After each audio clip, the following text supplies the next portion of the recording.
मैं क्या सोच रहा था, इंडिया में जो मिड रेंज सेगमेंट की स्मार्टफोन मार्केट है उसमें कंपटीशन बढ़ता ही जा रहा है and 2022 is a testimony to it. अभी तक मुझे लग रहा था कि 2022 का one of the most recommended mid range smartphone है OnePlus 9RT until I tested the iQOO 9T। ये दोनों phones exactly same price segment में आते हैं, बट जो डिफरेंसेस हैं वो काफी ज्यादा मेजर है एंड आई थिंक फाइनली 2022 के 3 क्वार्टर्स के बाद मेरा जो ओपिनियन है फॉर द बेस्ट रिकमेंडेड 2022 का एंड्रॉइड फोन वो चेंज होने वाला है फॉर द iQOO 9T। तो देखते हैं आज के FAQ स्टाइल कंपैरिजन में कि iQOO 9T OnePlus 9RT से क्यों बेटर है। अब मैं जो है ना यहाँ पर थोड़ी सी कंट्रोवर्सी लेने के लिए एकदम रेडी बैठा हूँ।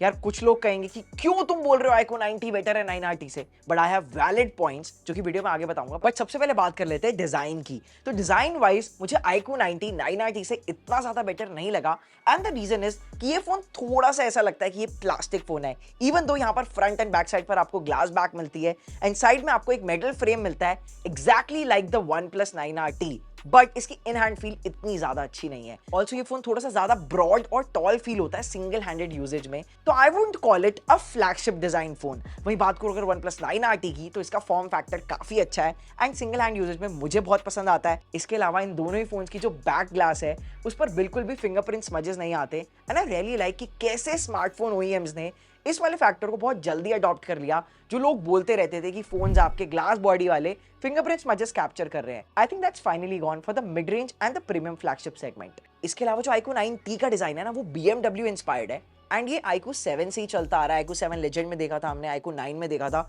एंड कुछ वैसे सिमिलर आपको BMW पैटर्न देखने को मिलता है, बट इस बार आपको डुअल टोन में मिलता है। तो आधी बॉडी यहाँ पर ब्लैक है, आधी व्हाइट विद ब्लू स्ट्राइप्स है, जो कि हो सकता है कुछ लोगों को बहुत फैंसी लगे, बट मुझे इतनी ज्यादा अट्रैक्टिव नहीं लगी। इवन दो एक डिफरेंशिएटिंग फैक्टर जरूर है कि दूर से ही आपका iQOO 9T विजिबल हो जाएगा किसी को भी। अब बात करें अगर IP रेटिंग की, तो 9RT में तो आपको पता ही है ये एक शॉर्ट कमिंग थी ही। Even in an incremental upgrade कोई IP रेटिंग नहीं थी, बट यहाँ पर जो IP रेटिंग है वो सिर्फ एक IP52 which is the dust and splash proof resistant ही है।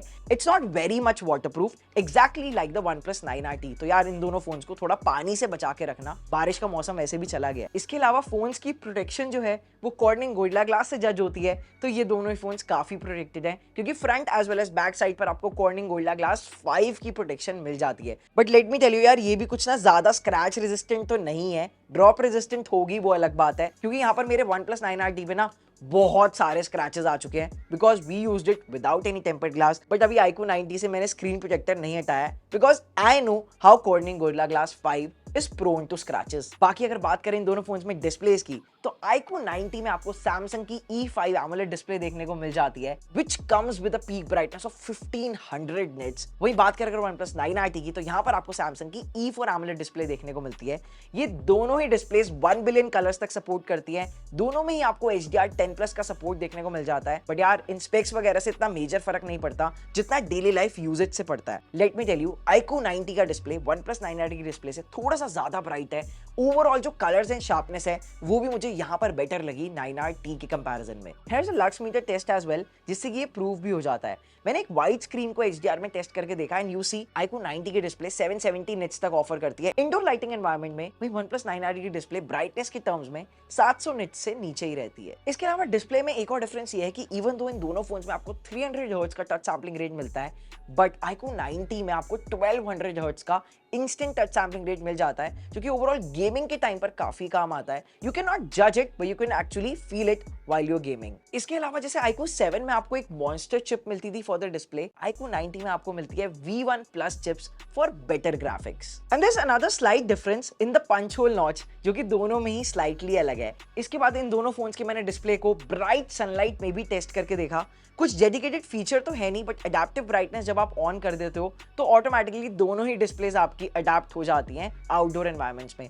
इवन दो 9RT में कई बार ऐसा फेस करा मैंने कि इसकी ब्राइटनेस को फुल पर फोर्स करना पड़ता है बहुत ज्यादा धूप में यूज करने के टाइम पर, बट क्योंकि iQOO 9T की पीक ब्राइटनेस ज्यादा है तो वहां पर इतनी प्रॉब्लम नहीं हुई धूप में यूज करने में। अब स्क्रीन रिफ्रेश रेट की बात करें तो मेरी iQOO 9T से एक्सपेक्टेशंस थोड़ी सी हाई थी, बट अगर वैसा होता तो प्राइस बहुत बढ़ जाता।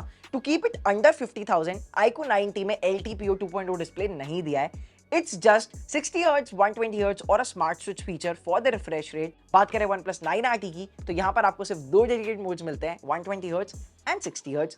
No smart switch feature. और अगर आप साइड बाय साइड स्क्रीन पर देखो भी ना, तो मुझे iQOO 90 थोड़ा सा ज्यादा स्मूथ लगा 9RT के कंपैरिजन में, चाहे वो स्क्रॉलिंग के टाइम पर हो या फिर एनिमेशंस की बात हो। और जिन लोगों को ऑलवेज ऑन डिस्प्ले वाला फीचर काफी पसंद है, उनको OnePlus 9RT ही बेटर लगेगा, क्योंकि यहाँ पर आपको काफी सारे कस्टमाइजेशन ऑप्शंस मिल जाते हैं for changing the watch faces and all. But मेरा OnePlus 9RT क्योंकि Android 11 पर वापस आ चुका है, Android 12 में और ज्यादा फीचर्स थे ऑलवेज ऑन डिस्प्ले के, जो कि ColorOS 12 से इंस्पायर्ड थे, तो वो आपके फोन में तब आ जाएंगे जब आप इस फोन को अपग्रेड करोगे। मैं अभी के लिए थोड़ा सा डरा हुआ हूं इस फोन को Android 12 में अपग्रेड करने के लिए। बाकी iQOO 90 में ऑलवेज ऑन डिस्प्ले फीचर तो है, बट बहुत लिमिटेड फीचर्स ही देखने को मिलते हैं। फिंगरप्रिंट सेंसर की बात करें तो दोनों ही फोन्स में आपको इन डिस्प्ले फिंगरप्रिंट सेंसर मिलते हैं thanks to the AMOLED display. But iQOO 90 का फिंगरप्रिंट सेंसर थोड़ा सा ज्यादा इंटरेक्टिव है, रीजन बीइंग कि आप काफी सारी एनिमेशंस लगा सकते हो यहाँ पर for the fingerprint sensor. In fact even fingerprint sensor की आइकन को भी अपने हिसाब से कस्टमाइज कर सकते हो thanks to FunTouch OS। But वहीं बात करें OnePlus की, तो यहाँ पर आपको सिर्फ एक मिनिमल फिंगरप्रिंट सेंसर ही देखने को मिलता है। इनफैक्ट अगर मैं रिस्पॉन्स रेशियो की बात करूं तो दोनों ही फोन्स काफी ज्यादा सिमिलर है अनलॉकिंग एक्सपीरियंस में, ऑलमोस्ट सिमिलर टाइम ही लगता है, ज्यादा हार्ड प्रेस नहीं करना पड़ता अनलॉक करने में, एंड दोनों ही फोन्स वेट फिंगर से अनलॉक नहीं होते हैं। अब क्योंकि ये दोनों फोन्स का जो प्राइस सेगमेंट है वो काफी सिमिलर है, बहुत ज्यादा सिमिलैरिटीज देखने को मिलती है, एंड स्पीकर्स भी दोनों में एग्जैक्टली सेम है। You get the dual stereo speakers and audio experience मुझे तो बहुत ज्यादा सिमिलर लगा। इवन तो यहाँ पर अगर मैं साउंड प्रोफाइल्स की बात करूं तो वो आपको OnePlus 9RT में ज्यादा देखने को मिल जाती हैं, क्योंकि वहां पर आपको डॉल्बी एटमॉस का सपोर्ट देखने को मिलता है, जो कि 9T में मिसिंग है। बट उसको कॉम्पनसेट करने के लिए iQOO 90 में आपको थोड़े से sound quality wise features add on देखने को मिल जाते हैं, जैसे कि audio super resolution.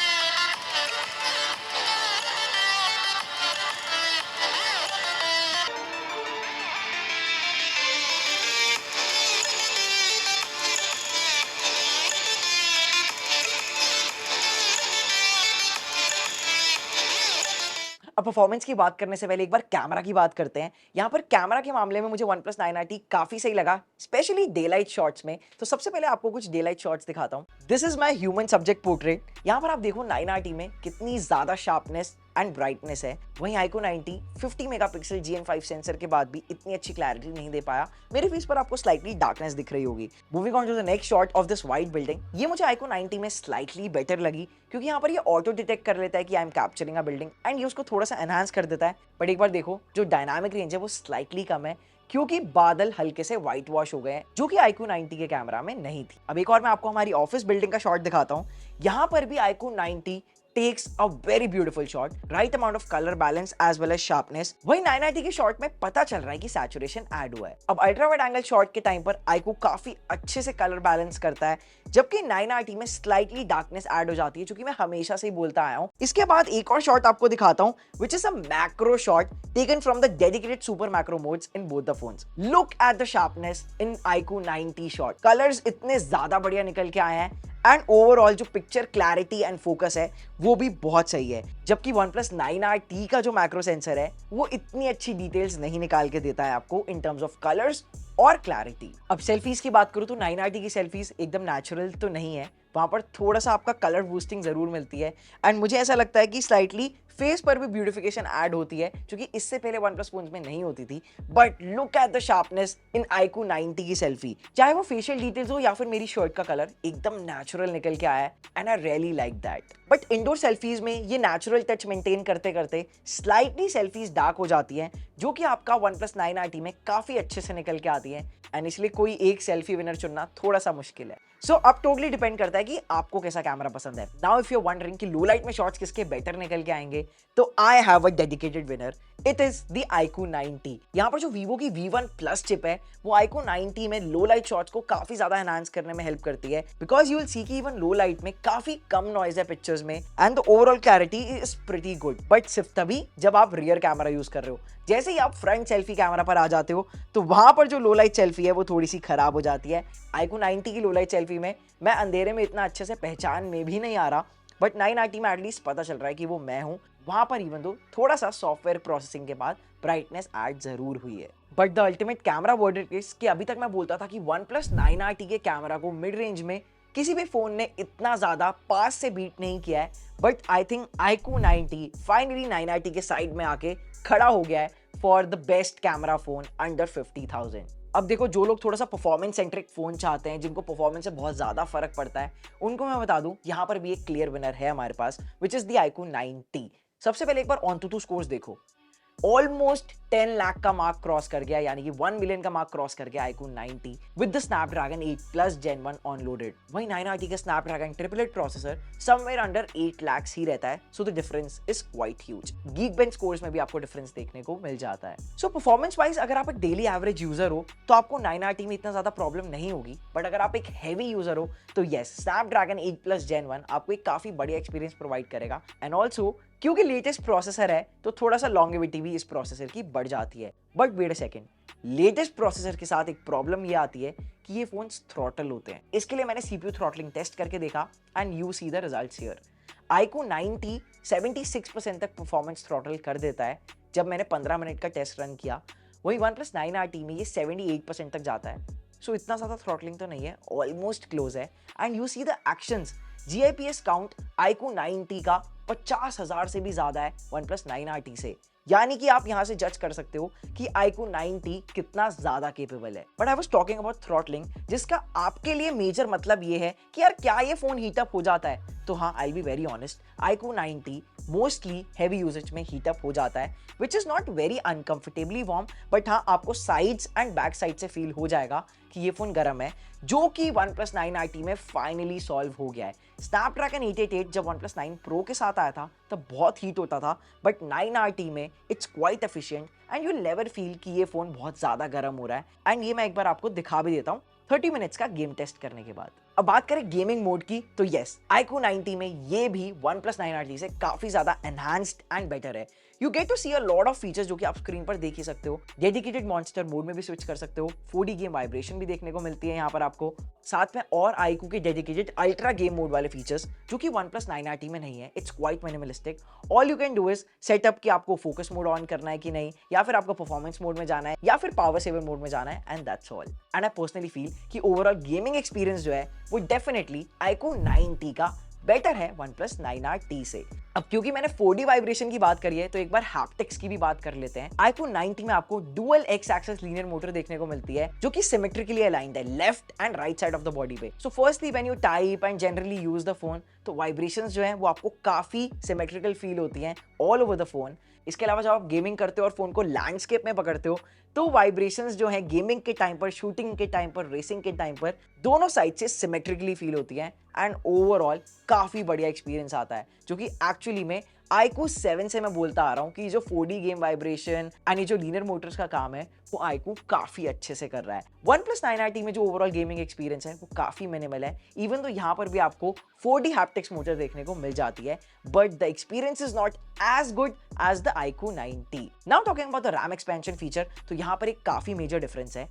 iQOO 9T में आपको सिर्फ 4GB ऑफ रैम एक्सपेंशन का ही ऑप्शन मिलता है in comparison to OnePlus 9RT, जहां पर आप डेवलपर ऑप्शंस में जाके इसकी रैम को अप टू 7GB तक वर्चुअली एक्सपैंड कर सकते हो। अब एक हेवी फ्लैगशिप प्रोसेसर से बैटरी एक्सपेक्टेशंस इतनी हाई नहीं होती, but let me tell you, iQOO 9T Snapdragon 8 Plus Gen 1 के साथ भी एक काफी अच्छी बैटरी प्रोवाइड करता है। You get a 4700 mAh battery capacity, but actual जो स्क्रीन टाइम इसका आ रहा है वो ऑलमोस्ट 6.5 आवर्स से भी ज्यादा आ रहा है, which is pretty good even on heavy usage. बात करूँ OnePlus 9RT की, तो यहाँ पर आपको एक स्लाइट डिफरेंस मिलता है कि यहाँ पर 200 mAh कम बैटरी मिलती है, विच इज 4500 mAh, एंड यहाँ पर जो स्क्रीन टाइम आज की डेट में ऑलमोस्ट 6 से 8 महीने यूज करने के बाद आ रहा है वो somewhere around 5.5 hours to 6 hours ही आ रहा है। सो बैटरी के मामले में इन दोनों ही फोन्स में आपको कोई प्रॉब्लम नहीं होने वाली। सो अब परफॉर्मेंस को एक डिसाइडिंग फैक्टर बना लो इन दोनों में से अगर आपको कोई एक चूज करना है तो। बट हाँ, चार्जिंग में भी डिफरेंस है।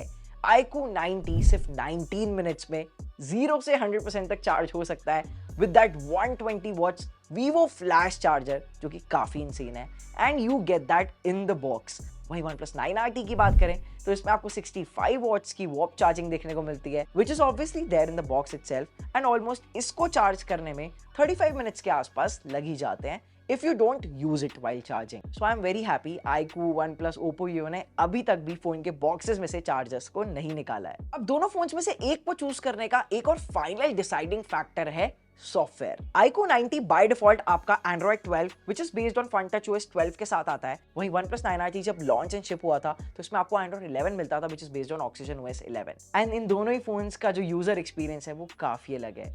iQOO 90 में आपको काफी ज्यादा ब्लोटवेयर देखने को मिल जाता है, थर्ड पार्टी एप्स इंस्टॉल्ड है, hot apps, hot games and बहुत ज़्यादा एड पॉपअप्स भी आते रहते हैं जो कि आप डेफिनेटली सेटिंग्स में जाके डिसेबल कर सकते हो। बट OnePlus का जो out of the box user experience है वो काफ़ी क्लीन एंड मिनिमल है।